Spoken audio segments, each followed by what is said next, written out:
Grant, you bailed on us. You deserve this. And we're live now. Half an hour before we were going to podcast. I got to stay in the bishop's office and clerk or where the fuck you do. Who cares? And on that note, we're live, Grant. We've been live for the last minute. I know. So let's get started. AFC North this week. I'm not going to lie to you. I might have forgot to do my winners and losers, but I have something in my head. So I don't know if you guys prepared that this week. No, we're just doing this. All right, let's just do AFC North. There's nothing going on to have enough winners and losers. Loser is obviously Anthony Scaramucci. I was going to say that Dodgers. I don't know. Yeah, probably. I don't Dodgers, know. The Yankees, the Red Sox were probably a loser. But yeah, anyways, let's get into the AFC North. This division, it was a little, I feel like I have a feeling all of us are going to have the same number one team at the top. So I don't know if it'll be as interesting as – the Browns too? Yeah, the Browns coming from last to first. That's what usually happens in this division. So I guess let's just go off top. 1 through 4. I'll rank mine. So I have the Steelers in first. I have the Bengals in second. And then I have the Ravens and Browns 3 and 4. That's the same what I have. Same okay, here. Grant? Yeah, same. No. I was wondering, I'm curious. I mean, I went a little bit back and forth on the Ravens and Bengals. I don't necessarily see both teams being that good. Is there any chance either of those teams can take over the Steelers in your guys' thoughts? I guess what needs to happen for that to take place? Well, the Bengals, interestingly enough, when you look at their roster, especially offensively, they got players. Mm-hmm. I mean, you look and they got AJ Green, who's, top 5 wide receiver. Yep. Dalton, I mean, I guess Dalton is the difference because he's your kind of classic, most average quarterback in the NFL. But even outside of that, they have Mixon, Hill, and Bernard, and they have a good offensive line. John Ross, Tyler Boyd, Eifert, so it has all the pieces to be a super productive offense, and they've shown their defense to be decent. It seems like it just hasn't quite come together for them in the last couple seasons. So I mean, it's perfectly reasonable that the Steelers don't perform in a way that you think they are, especially defensively, and they're both in the 10-11 range, and the Bengals just happen to have 11, they have 10. I think that's the road.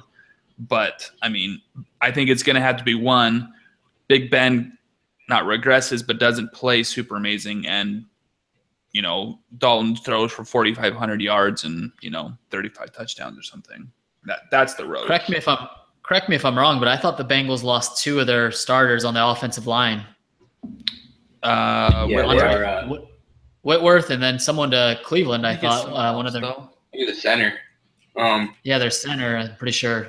But the Ravens are the same way. The Ravens have lost a couple offensive linemen as well. So 2 teams that have kind of been have kind of historically had solid offensive lines are kind of somewhat in flux.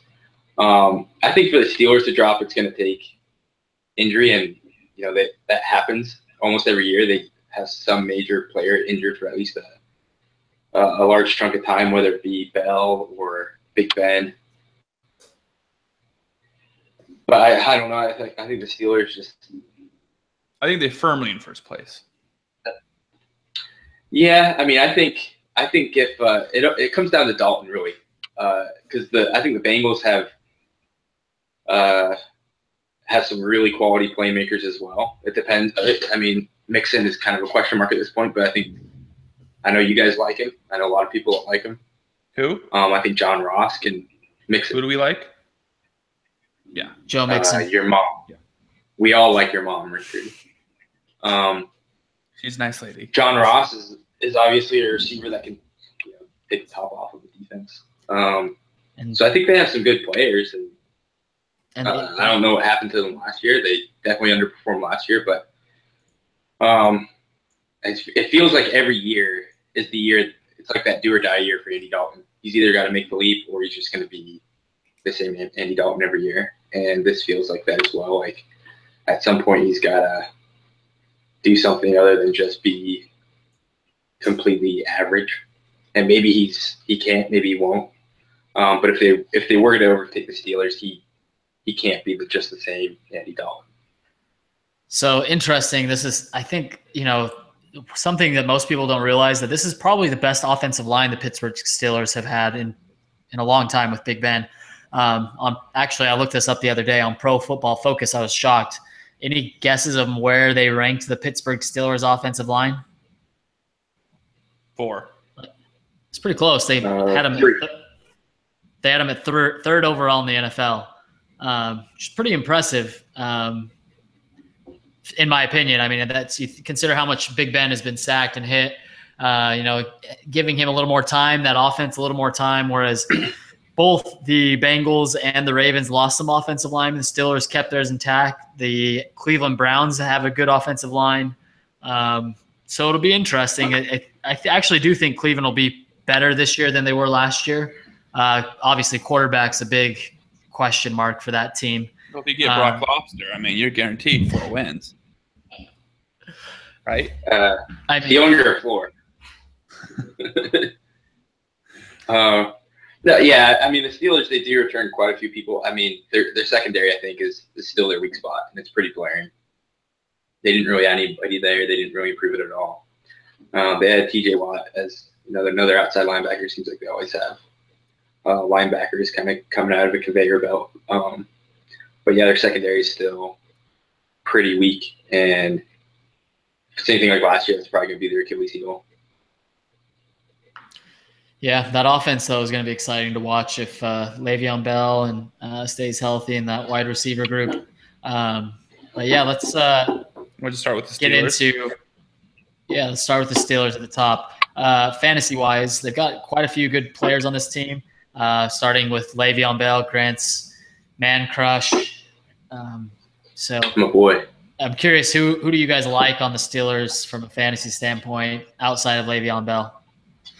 It was an interesting discussion about who is going to step up as a legit number 2 guy for the Steelers, because they have all these yards going around, but it's also split up over like 6-7 other guys. I mean, you look even last year, Brown had almost 1,300 yards. Second was Le'Veon Bell with 600. And then Eli Rogers was just below 600. Coates with over 400. Jesse James. Ladarius Green both 300. Kobe Hunt. So there's all these guys that had, a few hundred yards. Does someone step up to that number 2 spot and become a decent wide receiver 2 on someone's roster? Obviously, I think Martavis Bryant and Rogers are the 2 that are going to possibly step into that role. Do you see one of those guys becoming a legit number 2 guy? You're talking 800-900 yards, maybe 1,000 yards, and 8-9 touchdowns. If so, which one do you guys think would step into that number 2? Because I don't think there's much discussing Antonio Brown or Le'Veon Bell. Just particularly because we know they're going to be amazing. You're going to have to drop them. You're going to have to spend a top 5 pick on them. But who outside of that is worth maybe reaching a little bit for in your mind out of those 2? Well, I think, looking at their ADP, I think I saw Brian is going around the 7th round. Is that correct? I think so. And Eli Rogers is going much later. Brian has definitely shown some talent when he's been on the field to be that legit number 2 guy. I think the safer bet, just to hedge your risks a little bit, would be Eli Rogers later on. He's shown a few glimpses here and there. I think if you can get Bryant at the 7th round, that's not too far of a reach or anything. But if you're taking him in the 5th or 6th as potentially being your wide receiver number 2, I think that might be a little too much of a risk for me. So Martavis Bryant according to Fantasy Pros, the half point PPR which we use, they rank him as number 65, so wide receiver 30. So that would put him right in like that flex range. However, he's being drafted at 50, so people are reaching for him quite a bit. They must like that Steelers offense, but so I definitely wouldn't take him at 50. He'd have to be like a solid wide receiver 2 there. I don't know if I think he's too much of a risk. Just because we haven't seen much of him for like 2 seasons. So I mean, if I were going to take a flyer on anybody, given our keeper league, I actually wouldn't mind Juju Smith-Schuster. Probably somebody you can get probably the last round of the draft. Oh my gosh, you're such a possession homer. Get out of here, Grant. No. It's a half point PPR. Oh my god. He can be kind of like a Hines Ward type. I mean, obviously Hines Ward is a wide receiver, but he's gonna be a possession receiver. He catches, I don't know, 4 or 5 balls a game. That's not bad. Is he above or below Eli Rogers? I mean, I'm sure he's way below. He's the 4th wide receiver on the team. Yeah, he's like not even being drafted. So if I'm going to take a flop, the thing is, if I'm going to draft somebody, I'm not going to draft Eli Rogers, who, I don't know, they're all question marks, right? We're in a keeper league. Might as well draft somebody that you think has upside, and next year could be their wide receiver too. Who knows? I still think Bryant has more upside, though. I mean, he's a big, strong guy. Being drafted at 50, though? Like, is that where you would draft him? I mean, so yeah, you have to think about cost though as well. It's going to cost you. Who are the other wide receivers? In that range. At 50. Yeah. Here's an interesting one. Would you take Martavius Bryant over in that division? His name just slept. The guy that just got from Kansas City that's on Baltimore now, Macklin. I think that just at a pure production standpoint, I'd rather have Bryant, just because that offense is going to be much more prolific. I'd rather have good guys on, important guys on a good offense than a good guy on a mediocre to bad offense. So here's a stat for you. Which team last year had the most pass attempts in the league? It was the Baltimore Ravens. Yeah, but don't their yards per attempt and everything else suck about it? Yeah, but I mean that's still but the receivers also suck. Who was the best receiver last year? Mike Wallace. Yeah. They didn't have anybody as Macklin's caliber. They're going to throw the ball around still. Who would you rather be catching balls from Joe Flacco or Ben Roethlisberger? Yeah, but it's Joe Flacco. Might have Ben Roethlisberger for 8 games. You might have him for 4 games. You might have him for 12 games. Who knows? I would rather have Flacco for a known 16 games in that offense than throwing to a number 1 receiver than who, we just talked all the question marks. What's the ADP on Macklin right now? Well below Martavis Bryant. 88. He's the 37th wide receiver. So he's going like 2 or 3 rounds later. Yeah, I mean, that's true, but I just think that you're gonna have I just think Brian's gonna have a little more upside on it. I understand there's upside, but you're paying for it as well. If you're gonna draft him in the 5th round, you have to bank on him being a solid number 2 wide receiver. I don't think you can do that. At that point, you might be drafting to your flex position. Whereas Macklin, at 50, that's then if you're drafting your flex in the 5th round, then that means your running backs are terrible. If you're drafting your 3rd wide receiver in the 5th round, 2 running backs, 2 wide receivers, and your flex. Okay. Well, and that's if you're getting the 50th. That's if you're getting the 50th pick exactly. And let's see. I mean, that'd be high in the 5th round. That would be the 2nd pick in the 5th round. So I mean, if you are drafting there, if you don't have a quarterback or tight end at that point, I still think I would take Macklin in the 7th or 8th round over taking Bryant in the 5th. I feel like there's way too much risk involved with Bryant. And whereas Macklin, I think Macklin's had a lot of injury problems. Last year was the first year he had, and he was I mean, last year he was somewhat injured, but he still did okay. And then with Philly, he had a good year before he left to Kansas City. He had 2 good years. Grant, you're a Philly expert. Was he pretty injured in Philly? No, I mean, he had a weird like heart thing one year, but I think it's preseason. I don't think it affected him. But yeah, he had a really good year with Philly before he left. In that Kansas City offense, they didn't utilize their wide receivers hardly at all. So you have Alex Smith who can only throw the ball 10 yards down the field. And his first year with Alex Smith, he was on my fantasy team. He killed it for me. He had well over 1,000 yards. I think he had like 8 touchdowns in that Kansas City offense, which didn't really throw the ball to the wide receivers a whole lot. I like Joe Flacco better than I like Alex Smith. See, from all reports I've read, Maclin is healthy again this year.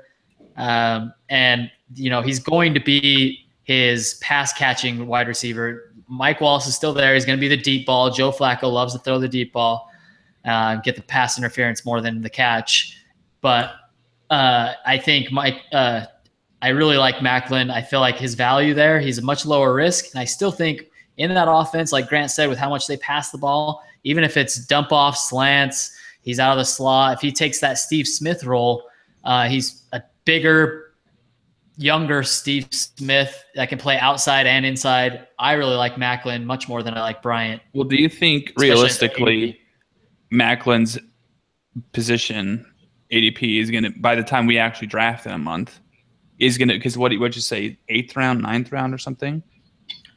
He's at 88 somewhere, so he's probably about the 8th round. Don't you think he goes up between now and then? Well, even pros. Here's the thing: Fantasy Pros, they have him ranked as like 88th or something like that, but his ADP is actually 101, so he's actually falling farther than what they have him ranked. There's no way he falls that far. I mean, one of us 3 idiots are going to draft him in like the 6th to 7th round.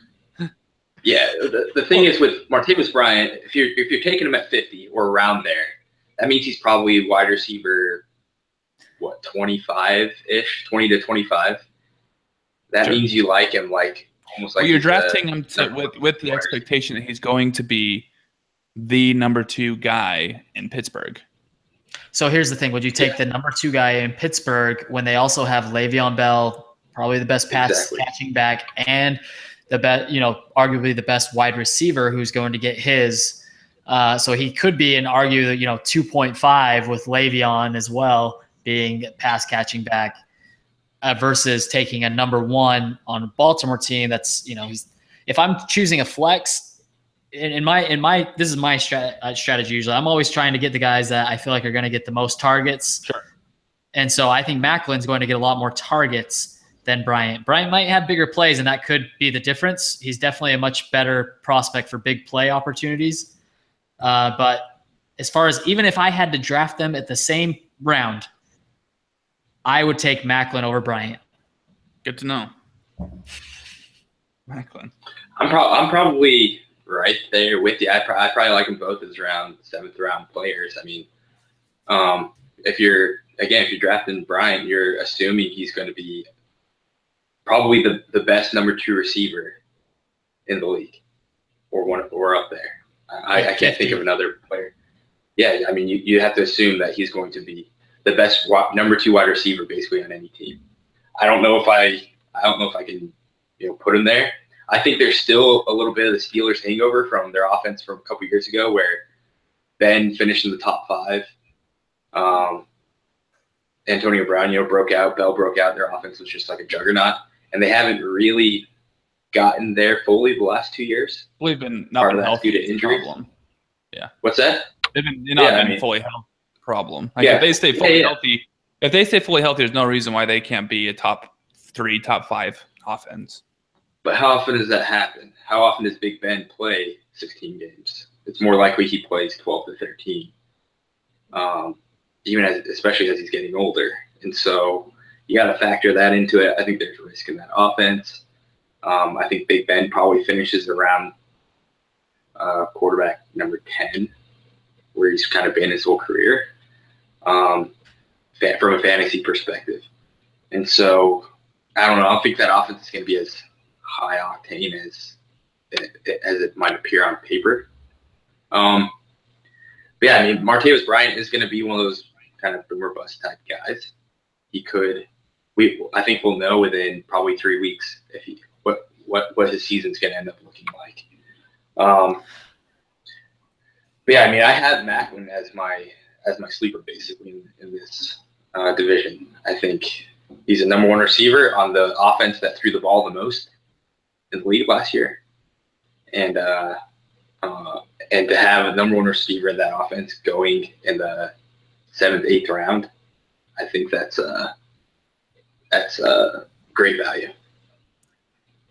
Yeah, good job picking your sleeper as a number one wide receiver on the team. Well, if he's getting drafted in the 7th or 8th round, a sleeper's a sleeper.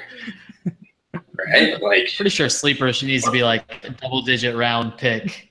At least someone who is not the number one guy on the team. Well, that is a discussion is between Wallace and Macklin. Who's going to be the number one guy there? Who's going to be the guy who puts up better numbers between the two? I mean, it depends on. I think. Oh, go ahead. It's got to be Macklin. I mean, he's going to be the more consistent guy. Wallace is going to be boomer bust. Joe Flacco is good at throwing the deep ball. He throws it a lot, but I mean, you look at who had a better year. Steve Smith Wallace last year. You'd take Steve Smith over the two, the last 2 years, and so I think Macklin just fits into that role. I think he's going to be a weapon at wide receiver that can. He's not going to burn anybody downfield, but he runs solid routes. He has good hands. He's going to move the chains. We know that other than throwing the deep ball, Joe Flacco just kind of dumps it down, and I think he's going to be a perfect fit in that offense. Mike Wallace actually had a pretty solid year last year. He had over 1,000 yards. He did. 72 receptions. Yeah, he had a good year. But I don't know. I think at some point we've probably all owned Mike Wallace at some point and have probably been burned by him. And so I always have a bad taste in my mouth for Mike Wallace. He's this guy that I can never rely on. Only when I put him on the bench does he go off, and then when I start him, he gets me 4 points. I've actually looked at Macklin versus Wallace stats. They both were drafted in the same year. Macklin actually missed an entire year. We didn't, talk about that part. But has a higher yards. Yeah, tore his ACL. Yeah, so he's out the whole year. Macklin has had more 1,000-yard years and more double-digit touchdown years than Macklin. Wallace has. Yeah, Wallace, you mean? Yeah, Wallace. You said Macklin. Yeah, I mean, you think of Macklin as this like super consistent blah blah blah blah guy, but Mike Wallace. I mean, the years that he wasn't producing, he was stuck in Minnesota, and just wasn't. It didn't fit what he was looking for. Went back to the offense that kind of fit what he was looking for. 1,000 yards right away. The age difference. What was that? What's the age difference between the two? Now, Wallace being 2 years older. I knew he was older, but I wasn't sure how much. Well, Mike Wallace just turned. Actually, today's birthday. Happy birthday, Mike Wallace, if you're listening. Timely. But just between those two, I mean, I think it's closer than, like, from a statistical standpoint, than I think, like, you guys in the Martavis Bryant versus Wallace or Macklin discussion, you were automatically penciling in as the number one guy. I think there's a little bit of discussion there between who's going to really put up better numbers. Yeah. I mean, Flacco is somebody that likes to throw deep. He does. That's the thing. I mean, they're going to throw the ball a lot more than even the Steelers will. I mean, they're not going to be able to run the ball that well. That offensive line isn't that great, so they're going to throw the ball. They're going to be playing behind. So even, I mean, having that number 2 isn't a bad number 2 to have on your bench. I do think Macklin's going to be the number one guy there. And I think Wallace has burned me, I guess, like Grant said in the past. When you look back at those seasons that he did well with the Steelers, Big Ben. And then he had a year or two when he was basically the only wide receiver on the Miami Dolphins. And so they threw the ball to him a ton. he wasn't that like as far as his targets per catch, he wasn't that great, but he got a lot of balls thrown at him. And I think he'll get a good amount of deep balls still with Macklin there, but I just feel like targets wise and catches wise and even red zone or bet, because Mike Wallace, all of his touchdowns are going to come outside of the red zone. That's almost a guarantee. And it's such a hard stat to predict. Mike Wallace will go from 1 year having double-digit touchdowns to having only low single digits because teams just don't let him get behind him. So I think that's my reasoning why. But it is an interesting. I think Mike Wallace is a little undervalued, which for the first time maybe since even last year, I guess he was undervalued. I mean, I don't know what else I'm pros. I mean, he's looks like on this sheet I'm looking at, he's going in like the 10th round. Macklin or Wallace? Wallace. That might be about where he should land. I mean, would you rather spend a 6th, 7th round on Macklin or a 10th round on Wallace? Yeah. Well, Macklin's going in the 8 through 10. I would take. Yeah, there's no way. Come draft time, there's no way he's gonna be falling that far. Yeah. I would still, at that point, I'm drafting probably my flex. I would still probably safer with Macklin. I think he's going to have a bounce back year than taking Wallace a couple of rounds later. Matthew Berry loves Wallace. I think I heard a stat that he's finished in the of wide receivers, so like that wide receiver 2 range. Like 6 of his 8 seasons in the league or something like that. So for as much as we think he's like a boomer bust type player, he has been more consistent than we think. So I don't know. I mean, it's going to be interesting. I think it'll be interesting to see how this division plays out with wide receiver. I think the Bengals as well have some interesting players that might.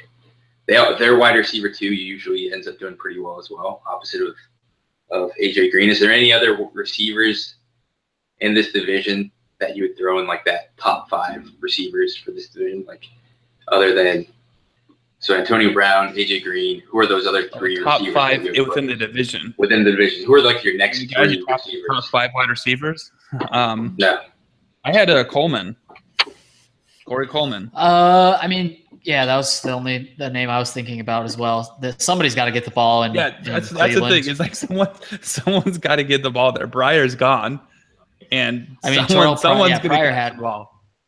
So if Coleman's healthy, I would say he's the safest. I don't know. At this point, it depends on I guess where he's being drafted, but and who's playing quarterback. I guess I have no faith in Brock Lobster. If he couldn't get DeAndre Hopkins the ball, I don't think he can get Corey Coleman the ball that well either. So, Kessler's slotted to be the guy right now, right? So, what about this? What about Kenny Britt? He was a guy that got 1,000 yards receiving last year from the Rams while on the Rams. He had 1,000 yards Probably last the worst year? quarterback in 20. He had 1,000 yards last year? 1,002.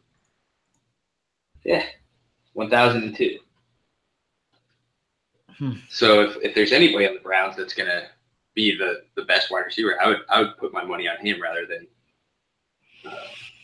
Corey Coleman. I don't know. I feel like if Corey Coleman, 2nd year playing with Kessler, hopefully there's some familiarity there. I would probably. I mean, if they were both being drafted about the same time, I'd take Coleman. Yeah, the point, he might be, but I don't know where they're both being drafted, so I'd have to look at that to see the value on Britt. Britt just reminds me a lot of who was the Kansas City wide receiver that was really good for a long time and then went to Cleveland and died. Oh, that's right. He played at LSU. It's really bad. He never caught touchdowns.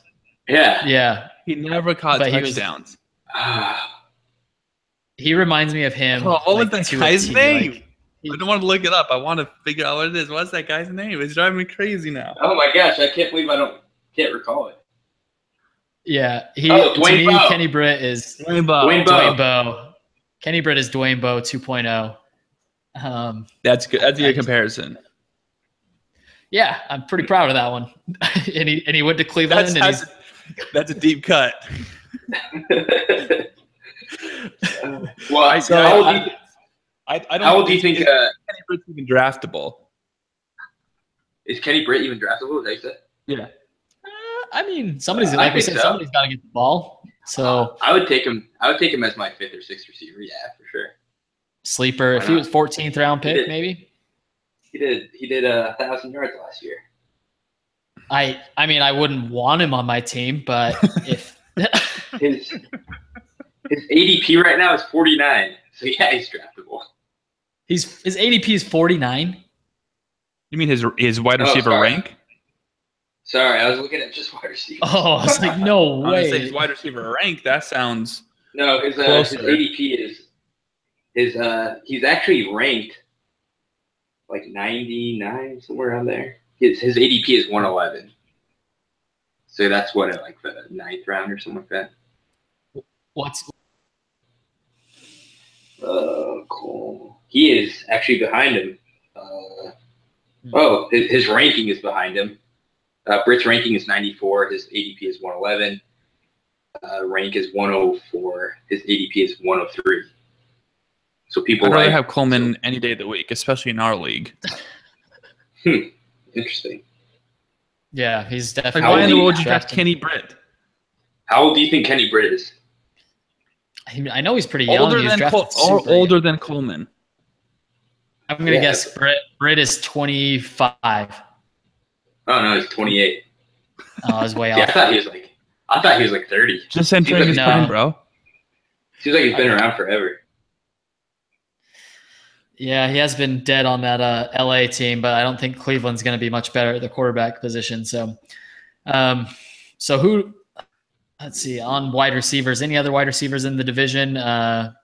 Interesting. I mean, Tyler Boyd. How do you guys feel about Tyler Boyd and John Ross and Cincinnati? That's what I want to talk about. Is the kind of the number 2 guy behind the Bengals, because Boyd, coming out of college, is supposed to be pretty good. I mean, it's always hard to tell how good guys are going to be coming out the rookie year, because a lot of times they kind of have a slow rookie year, then really do well their sophomore year, just because they learn, kind of the nuances of the position. But Ross, didn't he set the record for fastest 40 time? Yeah. And like I mean, fast. Yeah, great. He won, the underwear Olympics. Wonderful. But can we translate that? I've never heard that term before in my life. You want to see that? That's what it is. It's the underwear Olympics. They want to go out there, junk flying around everywhere, in tights, running around as fast as they can. People just ogling their butts. Oh, man, look at that guy's bubble butt. I guess he's so athletic, jumping around like monkeys. Great. But Richard, that was racist. Yeah, good thing nobody listens to our podcast. Richard's comparing NFL athletes to monkeys. I wish Kyle were on here so we could. You guys made it about. You guys made it a race issue. I made it a circus issue. No way. Carnies. Comparing NFL athletes who are majority black to monkeys. That was Grant and I who made that comparison. Right.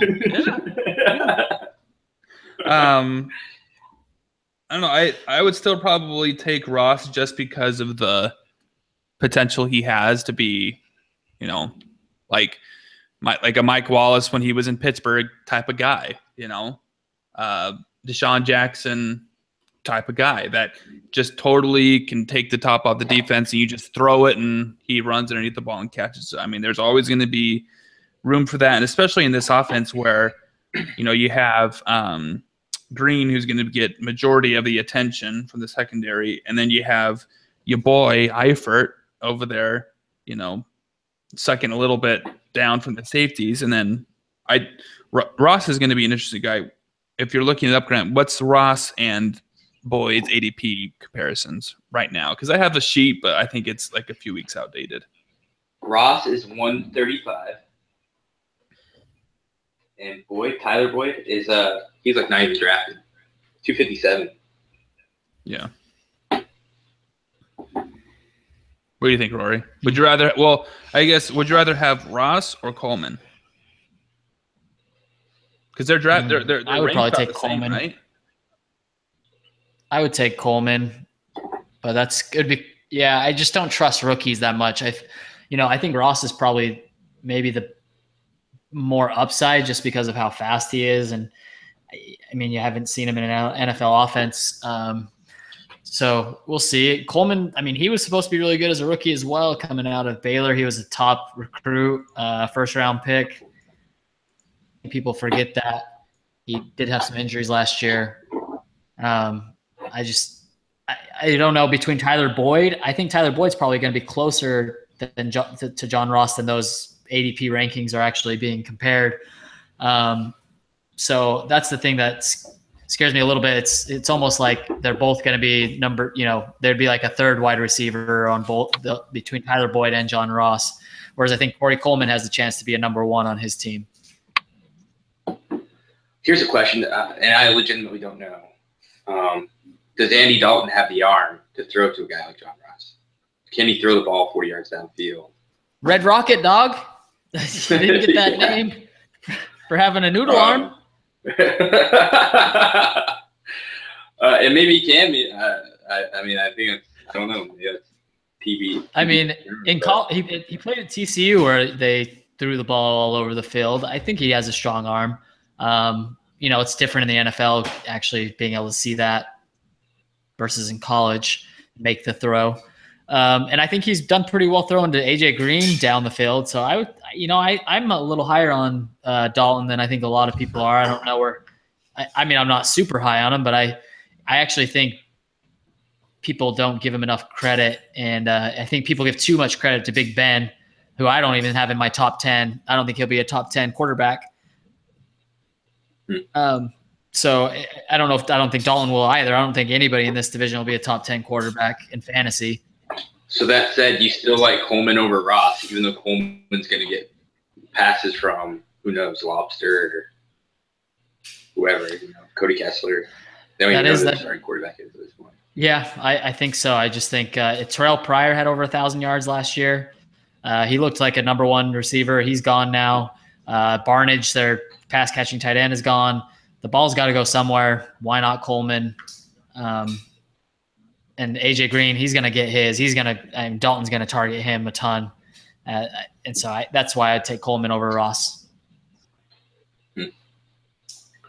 I mean, Richard last year went for the draft a rookie wide receiver and hope he hits it big, and none of those guys. He went with the Shepard actually.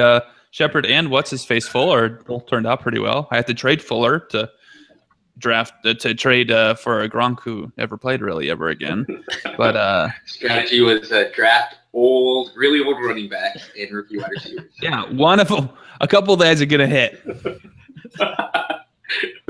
And all the running backs you drafted basically got injured. Yeah, or retired. Yeah, Monster, Adrian Peterson, Stewart. So let's get into running backs. I'm curious. Outside of Bell, obviously he's your number one. Who do you rank? So who would be your second, third, and fourth wide receivers in this division? Running backs? Yeah, running backs. Crowell, Woodhead, Mixon. Ooh. Woodhead. Sounds like Grant hasn't prepared. No, I have. I just don't like any of these running backs other than Bell. He just liked the way you said Woodhead. Woodhead, huh? Haven't heard that name in a while. Oh, jeez. So you think for sure that Mixon's going to have the most fantasy stats out of all the Bengals running backs? Yes. Well, not for sure, but if I was a betting man, which I am, I bet Mixon. Well, Hill is shown to be. I had the same rankings. Not good, first of all, and Bernard has. I think Hill's. Yeah. You think Hill's good? No. I didn't finish my sentence. I said I think Hill has run his welcome out. And I think the Cincinnati Bengals have kind of seen enough of him. 2 straight years of averaging less than 4 yards a carry. And they had a pretty good offensive line too. Seems like he would just go down at first contact. They brought him in to be this, power back, and he isn't even that. So I think Mixon will be the guy. I think Bernard is going to take away a lot of touches from him though. Catching out of the backfield, running on third down. So Mixon is my number, and there's still risk with Mixon in that offensive line. I don't really like as much as I did last year because they lost a couple guys, and the guys that they drafted haven't shown that they can replace them. Mixon's my number 4. I think Woodhead, same thing we talked about earlier. Joe Flacco loves to dump down. Last year, the pass catching backs actually had a ton of targets from Joe Flacco last year. So Woodhead, one of the best out of the backfield. He's my number 3. I think Isaiah Crowell, I think he's one of the best keepers in our league. Jaron has him for a 10th round pick. I was looking up some stats on him to keep him. Yeah. Well, I know we can all hope. I think he's Rory. That's up to you. I could talk Jaron out of it. I actually think Crowell has a legit chance to be a top 5 back this year. Wow. I do. Yeah, I agree. I really like Crowell. Like I'm hoping that he doesn't get drafted or kept so that we can one of us can overdraft him, probably. But I saw a stat on him. I think the offense. I think he yards before contact again. He was last year the offensive line, which was pretty good, and then they picked up a new center. And this offensive line actually on Pro Football Focus is ranked 2nd overall.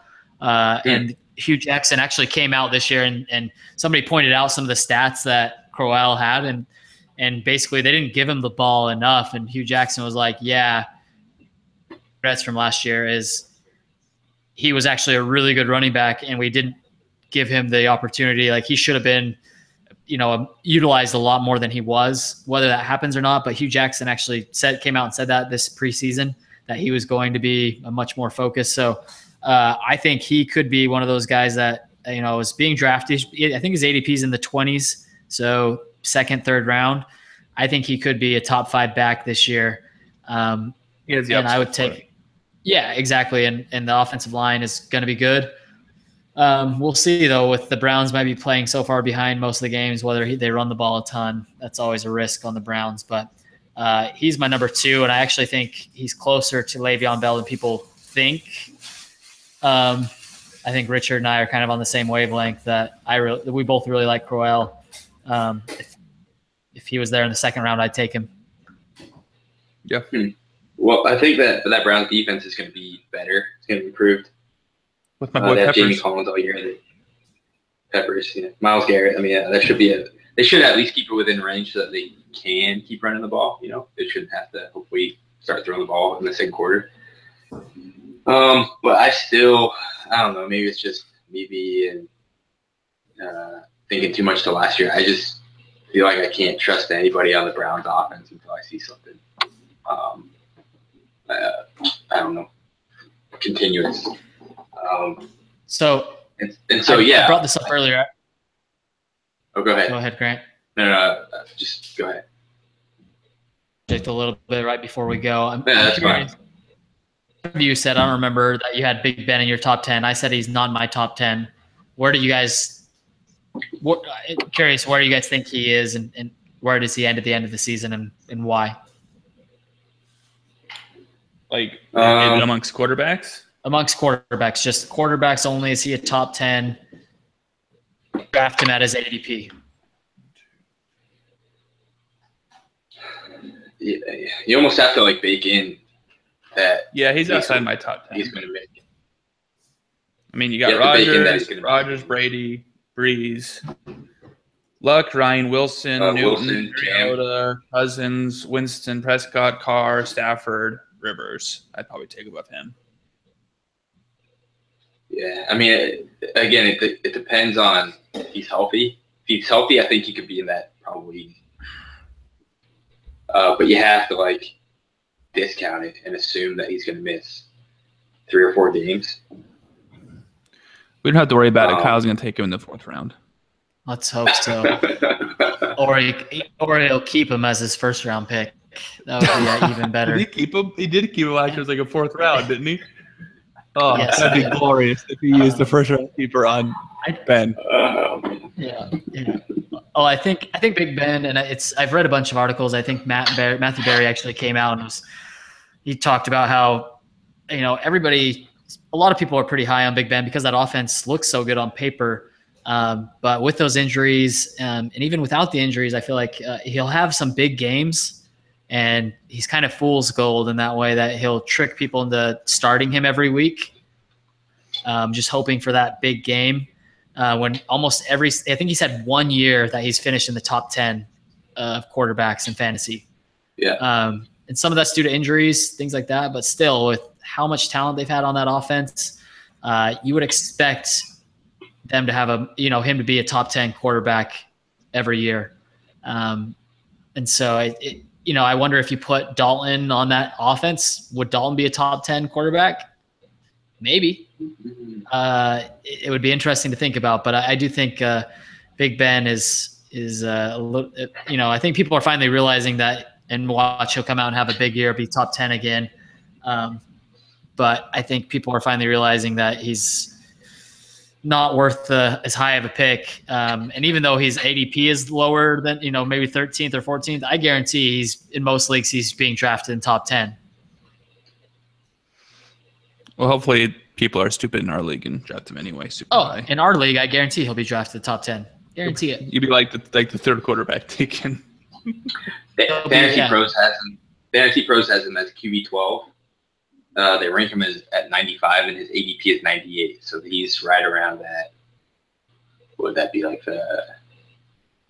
Just a quick over-unders real fast. Steelers, 10.5. Oh, yeah, let's do that real quick. 11-5 last year. I'll say under. Oh, man. Need to keep track of these things, too, to remember where we No, this is hard. I don't know. Part of me feels like I can really see the Steelers putting it together this year. Here's a question: Which divisions do they play? Should know this. I usually write this down. I'm gonna say over while you look that up. Yeah, I'd say over too. I think this offensive line is good. The running backs, everybody seems healthy. They've got Martavius Bryant back. They've got some solid guys. I just think they put it together this year, and I could actually see them, besides the Patriots, I actually could see them winning the whole AFC. So I'm going to say over. Looks like they played the NFC North and the AFC South. Oh, two easy divisions. Oh yeah, I'll go over then in that case. Especially, they get to play the Lions. That's an easy win. That's chalk it up as a win. That's a game. But AFC South, they could easily sweep that division. Depending on where home field and those games are. So you guys both taking the over? Yeah, they won over you, Richard, last year, but they had some injuries.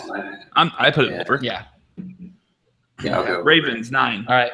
8-8 last year. Ravens 9. Oh man. Brad acts like the point of over-unders isn't trying to get betting on both sides and isn't usually pretty accurate. No, I know. It's so hard. Oh, it's really well. It is hard. I'll go under. I don't think they've made enough improvement. I did under as well. Yeah, I don't think they did enough in the offseason or the draft to change my mind. So I would put them at that 7-9, 8-8, 6-10. Okay. Bengals 8.5. 6-9-1 last year. I'm gonna go over. I think if AJ Green being healthy, I like the weapons they have around Dalton, Joe Mixon be an upgrade, hopefully over Hill. Offensive line scares me a little bit, but the defense is going to be solid. And the fact that they're playing the AFC South and the NFC North, I think they'll be over. Yeah, I agree. I was going to go over as well. And then the Browns 4. Over. I'll go over. Yeah, I could. I want to say they'll get. If it was 4.5, I would take the under. Because I think they're going to hit right on 4. But I'll take the under. I just think they're just going to, if you're playing Cody Kessler and or Brock Osweiler quarterback, You're not going to Yeah, win. I think that defense is going to be pretty good though. I do like yeah, Richard. Now that the more I think about it, I mean, I was just making a quick reaction. The offensive line will be good, so the quarterback play maybe we'll have a little more time. They might be competitive, but I mean, they're going to win a ton of games. They're going to triple their wins from last year. Well, they get to play the Bears, so maybe they could win that. And Jacksonville, maybe they could win that. That'll be competitive. So they play. I'll run over their schedule and see how many wins is on it. Pittsburgh. Okay. Baltimore. No. Indy. Maybe Baltimore actually, but yeah, probably not. Indy, no. Cincinnati. No. Their best chance, October 8th, New York Jets. Yeah. Yes. Yes. I'll say that. At home. So there's their win. Houston. No. I don't win that game. Tennessee. Nah. No. Minnesota. Nah. Detroit. But I could see that. I could see Is that in Minnesota or in Cleveland? In Cleveland. Minnesota had a top 3 defense last year. Yeah, but their offensive line running. I mean, they have your boy Dalvin Cook there. I think between they also have Bradford. between Minnesota and Baltimore, I say they win one of those games, so they'll be at 2 wins at this point. Detroit, no. Jacksonville, that's in the books. Get out of here. Jacksonville. See you later. Jacksonville, is it in Jacksonville? It's at home. I can see them winning that. I'll take them. I actually don't like Jacksonville at all this year. I know we talked about them. I think their defense could be good. More and more. All right, so I have 3 for them right now. So Jacksonville's done. Cincinnati. No. Chargers. I mean, they beat the Chargers last year. So is there one way? Oh, this is late enough in the year that you're losing to the Chargers. You're beating the Chargers at this point. If it was like October, you'd lose to the Chargers. If it's December, you're beating the shit out of the Chargers. Packers lost. Baltimore probably lost. Chicago win. December 24th at Chicago. Yeah, I'm feeling 5 wins for them. Because there's always going to be one of those weird games that they win that they should. Then Pittsburgh. No. So yeah, I'm at 4 or 5 wins, but I mean the line is 4, right? So yeah. So 4 would be pushing. Let me look. But yeah, I would give them 5 wins this year. That's. I mean, because the page I was looking at, I have just saved, and it's from a few weeks ago.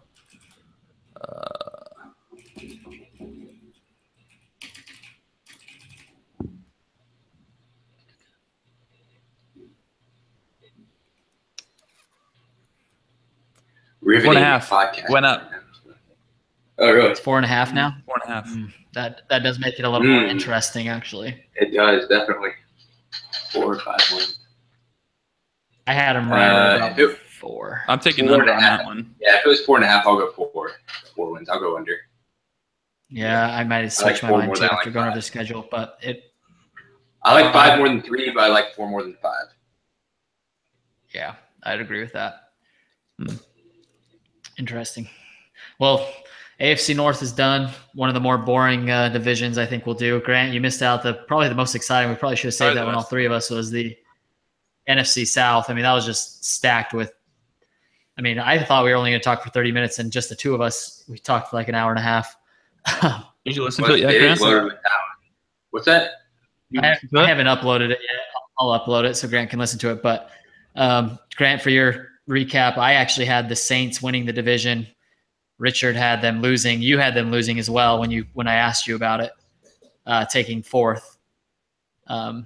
So it was interesting. It was good, and I think we both had there was good discussion. The Saints winning the division. Wow. So I am interested though. What were your guys' quarterback rankings for that division? How would you rank? Maybe you should just listen to the podcast. I could just ask you right now. I had Breeze, Ryan Newton. Breeze number 1. Yep, Breeze number 1. I think Ryan falls back down to earth. I had Ryan, Breeze, Winston, Cam. Cam last. Wow. I had Cam third, I think. Last, but he's still like, I think all 4 of those guys are going to be top 10 quarterbacks. I would take I would take all 4 of those guys over any quarterback in the AFC North. It's it's like, oh, you have Cam last. Oh yeah, but I would love to have him on my team. I still think he's going to be awesome. So, like those could be 4 of the top 5 quarterbacks. Like it's not that crazy to think. Yeah. If I had to rank the quarterbacks, I'd probably go. I'd probably go Cam and Winston. I had that same way. Yeah, but do you have Ryan number 1 or do you have Breeze? I have Breeze 2. I have Cam 1. Oh, you had Cam 1. Yeah, I don't even like Cam Newton, but I just think.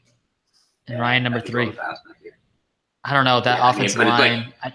It's like razor hair, you know. Those 3 guys can probably be like 3, 4, 5. I just think the days of Cam Newton being the number 1 QB because of his rushing touchdowns, I think is kind of a bygone era in his career. Yeah. You know, they were saying similar things before his MVP year. He kind of goes through this. He hasn't had a player like McCaffrey on his team, though. A guy that he used to ball off to and just makes it. Yeah, I'm really high on McCaffrey. I'm excited for them. So Cam Newton had an awful year. The thing with Cam though this year, Grant, he's still not back from his shoulder surgery.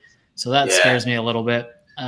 So that's why I had him down a little bit further in the offensive line. But talent-wise, I think Cam has the highest ceiling there from a fantasy standpoint. Yeah, I mean, we've seen him. He's won MVPs. I don't know. Matt Ryan had a really good year last year, which is funny because he sat on somebody's bench the entire season. Chad's. Freaking Chad. Yeah. He was on Chad's bench like the whole season.